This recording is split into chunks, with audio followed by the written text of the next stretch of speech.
po at andito po tayo sa taas. Tingnan ko po muna ang ating halaman.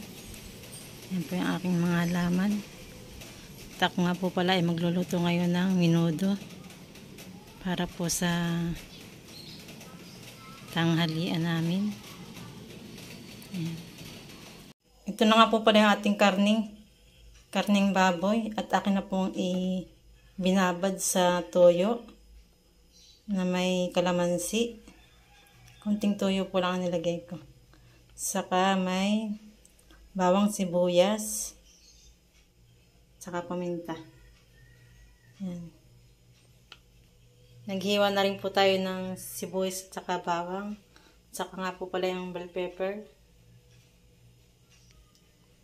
Ito nga po pala ating gagamitin na gulay. Patatas at saka nga po carrots.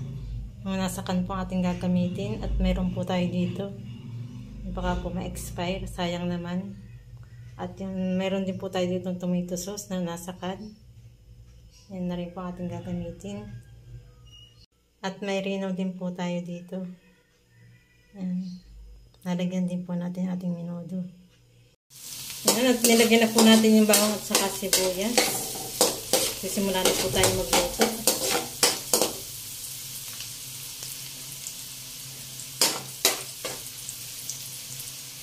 Ilagay na rin po natin yung karne. Yung baboy. Haluin lang po natin ng bahagya ang ating niluluto.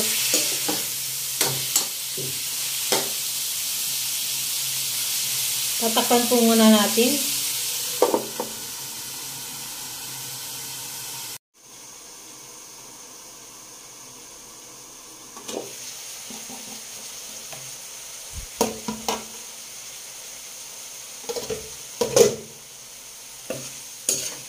Ayan, at haluin po ulit natin. Bahagya ulit. Atin po munang papalambutin at matigas pa po ito ng baboy. Baka po hindi manguya ni kapulot ang ating baboy. Karning baboy. Takpan po ulit natin. Hindi po makakain ng ayos si kakulot pag matigas yung karne, kaya papalambutin po natin.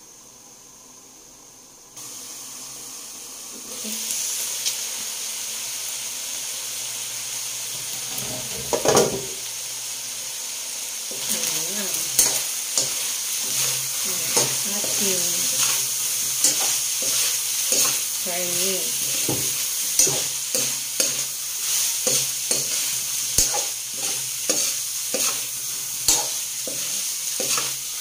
Shout out nga po pala sa mahihilig magluto ng ulam. Ayan.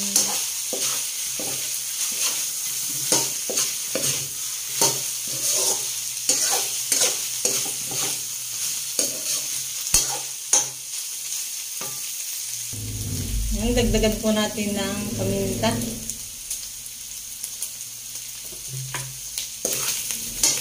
Ating menudo.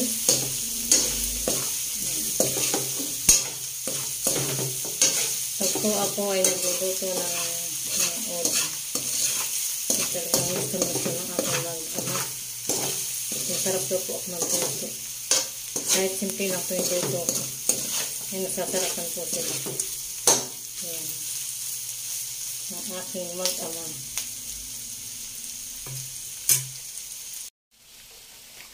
Lagay na din po natin yung rino.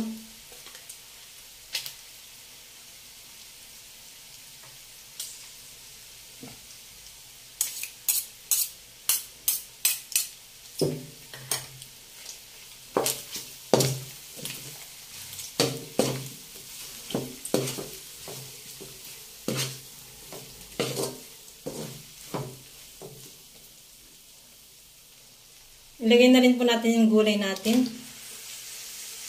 Carrots at saka patatas. Yan po yung nasa pan.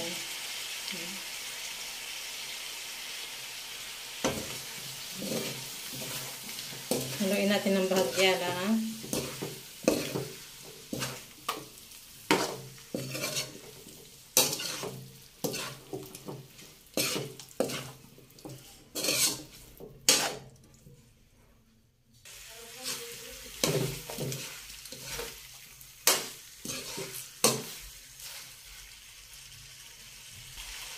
Ilagay na din po natin yung ating tomato sauce.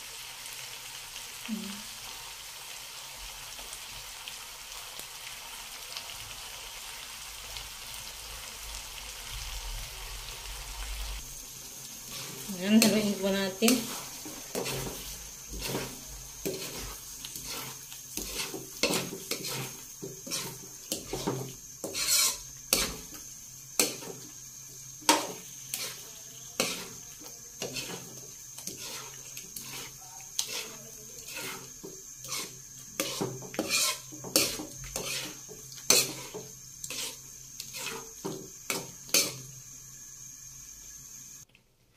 Lagyan din po natin ng cheese. Ating menudo. Lagyan yung bell pepper natin. Haluin lang ng bahagya.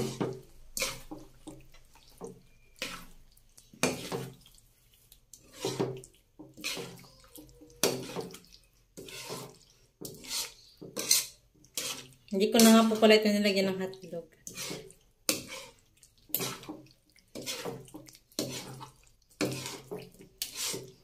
Okay lang po nang walang hotdog eh. Hindi naman po kakulangan na yun sa lasa.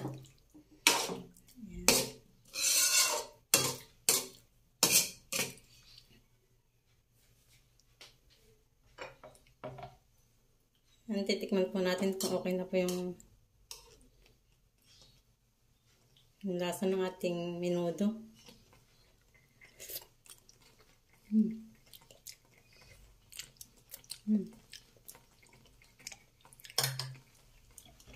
Yan, malinamnam po ang lasa ng ating pagkakaluto.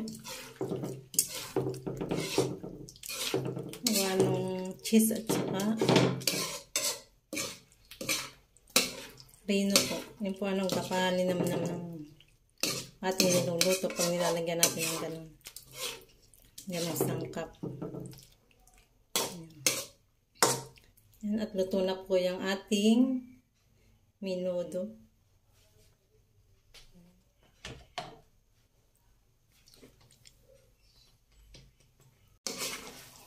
Talaga naman po. Mapadami po talagang kain. Ganyan. Kahit simple lang ang luto, masarap.